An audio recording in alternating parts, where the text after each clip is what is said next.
नमस्कार। India TV देखना शुरू कर दिया है आपने और आज वो ऐतिहासिक दिन 4 मई यानी कि इस साल का सबसे बड़ा चुनाव पश्चिम बंगाल, असम और कुल मिला के 5 राज्यों के चुनाव होंगे और आज नतीजे जो है वो घोषित किए जाएंगे।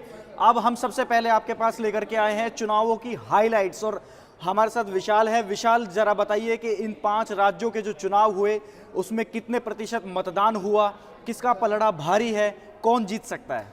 बिल्कुल दीपक, देखिए सबसे पहली बात ये ऐसे चुनाव है जो देश की दिशा और दशा को तय करने वाले हैं। और सबसे पहले हम बताना चाहेंगे, सभी दर्शकों को पता है 5 राज्यों में चुनाव थे।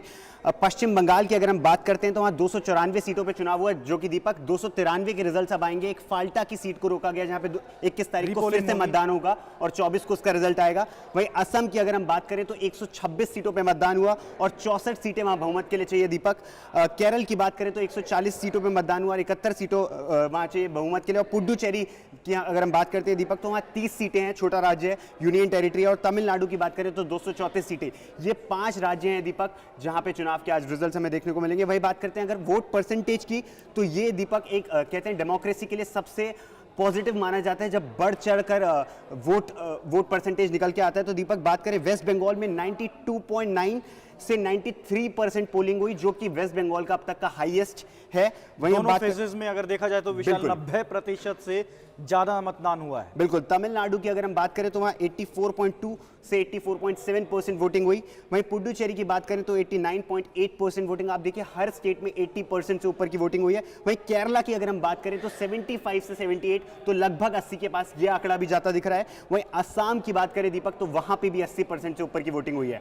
तो इस तरीके से वोट जो आप देखिए वोटर्स का पार्टिसिपेशन हमें वहां पे देखने को मिला है। बहुमत का आंकड़ा हमने बता दिया है। अब से कुछ देर बाद रुझान आने शुरू होंगे। आप देखिए जो 8 बजे से आप समझ जाइए रुझान आने शुरू हो जाएंगे और 9 बजे दीपक 8 बजे पोस्टल बैलेट्स ओपन होते हैं और 9 बजे ईवीएम की काउंटिंग शुरू हो जाएगी और आप समझ जाइए 1 से 2 बजे तक हमें फाइनल रिजल्ट्स की तरफ हम आगे बढ़ चलेंगे। अब विशाल, हम अपने दर्शकों को जरा फाइनल अपडेट देते हैं। फाइनल अपडेट ये कि इस वीडियो के अंदर हम जो है हाइलाइट्स के बारे में बताएंगे और हाइलाइट्स क्या क्या रहा वो मैं आपको बता देता हूं। पश्चिम बंगाल के चुनाव में 2 फेजेस में मतदान हुए, 90% से ज्यादा मतदान हुआ।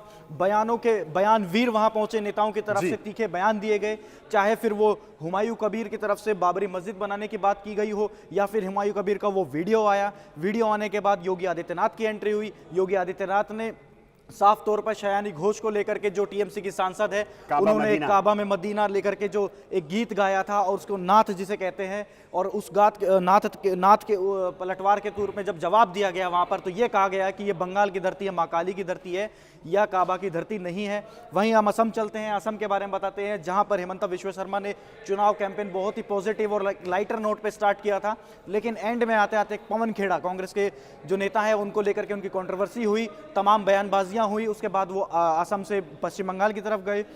वहां पे जाने पे उन्होंने साफ तौर पर हुमायूं कबीर को भी टारगेट पर रखा। पुडुचेरी की अगर बात करें तो बहुत शांतिप्रिय तरीके से वहां पर चुनाव की जो प्रक्रिया है वो निकल के गई और कयास लगाए जा रहे हैं कि वहां पर भी एनडीए रिपीट हो सकती है। केरला की हम बात करें तो केरला में लेफ्ट पार्टी का जो वर्चस्व था वो इस बार टूटता हुआ नजर आ रहा है। हो सकता है कि यूडीएफ की सरकार बने।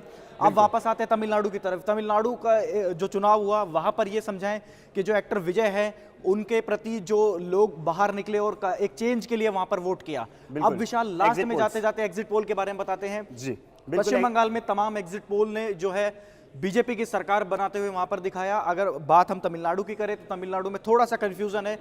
कई एग्जिट पोल जो है टीवी के को जो है वो किंग मेकर की भूमिका में दिखा रहे हैं और कई जगह ये दिखाया जा रहा है कि डीएमके जो है वो वापस से रिपीट कर रही है। केरला की अगर हम बात करें तो वहां पर कांग्रेस के समर्थित यूडीएफ की सरकार वहां पर बनती हुई नजर आ रही है। पुडुचेरी में वापस एनडीए के आने के असर कयास लगाए जा रहे हैं। और असम की अगर बात करें तो वहां पर हिमंता विश्व शर्मा की दोबारा सरकार बनने जा रही है, यानी कि बीजेपी हैट्रिक लगाते हुए वहां पर नजर आ रही है। और अब हम बात करेंगे विशाल, लास्ट में जाते जाते थोड़ा सा बंगाल, क्योंकि ये जो चुनाव है ये बंगाल के ऊपर ही केंद्रित रहने वाला है।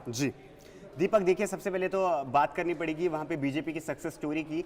2006 का वो इलेक्शंस दीपक, वहां पे 1.93% vote share Bharatiya Janata party को मिला था, और उसके बाद से आप देखिए जो ग्रोथ हमें देखने को मिली है। इस बार भी बता रहे 39 to 40% के आसपास का वोट शेयर जो भारतीय जनता पार्टी का वहां पे इंटैक्ट हो चुका है। तो एक बहुत लंबा सफर उन्होंने तय करा है।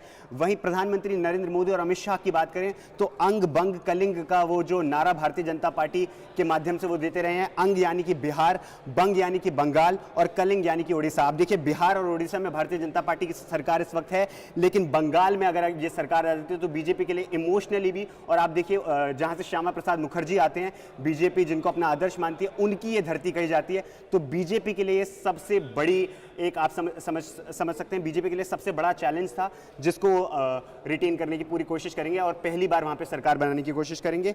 वहीं दीपक वोट शेयर के बारे में मैं आपको थोड़ा सा और बताऊं तो लोकसभा चुनाव में दीपक जो इस बार बीजेपी को एक लंबा झटका भी लगा था। देखिए पिछले लोकसभा चुनाव की बात करें, 2019 के लोकसभा की चुनाव 18 सीटें, तो वहां पे 18 सीटें थी, लेकिन इस बार 6 सीटें कम होकर 12 पे भारतीय जनता पार्टी आ गई, लेकिन वोट शेयर में कुछ ज्यादा कमी देखने को नहीं मिली। तो सबसे बड़ा चैलेंज यही होने वाला है दीपक। एक इंपॉर्टेंट बात जो हम बंगाल के परिप्रेक्ष्य में करना चाहेंगे, 2 रीजन्स को अगर बंगाल में बांटते हैं हम, नॉर्थ बंगाल और साउथ बंगाल। नॉर्थ बंगाल में पूरी तरीके से भारतीय जनता पार्टी की पकड़ मजबूत दिखती है, लेकिन साउथ बंगाल की तरफ जब हम आते हैं दीपक, तो वहां पे कहीं ना कहीं टीएमसी बहुत मजबूत दिखती है। उसके कई कारण भी आप देखिए, जो बांग्लादेश से सटा हुआ बॉर्डर आप देखिए, मुर्शिदाबाद, मालदा, वहां पे अच्छी आबादी में मुस्लिम वोट्स हैं, 50% से ऊपर का मुस्लिम वोट है, जिसकी वजह से सीधा सीधा टीएमसी को एज मिलती दिखती है। लेकिन वहीं हम आप जंगल महल वाले एरिया में आए तो वहां बीजेपी और टीएमसी सीधा सीधा फाइट में दिखती है। तो अब देखना ये इंटरेस्टिंग होगा कि क्या साउथ बंगाल में भारतीय जनता पार्टी अच्छे परफॉर्मेंस करके सत्ता में आ पाती है कि नहीं। ये सबसे इंटरेस्टिंग चीज होने वाली है। होगा। और सबसे पहले हम आपको बता दें कि इंडिया टीवी आपको सबसे पहले सबसे तेज और सटीक रुझान और नतीजे जो है वो आपको बताता रहेगा, और इंडिया टीवी पर हम आपको लगातार 5 राज्यों के बारे में कवरेज दे रहे हैं। तो आप बने रहिए इंडिया टीवी के साथ।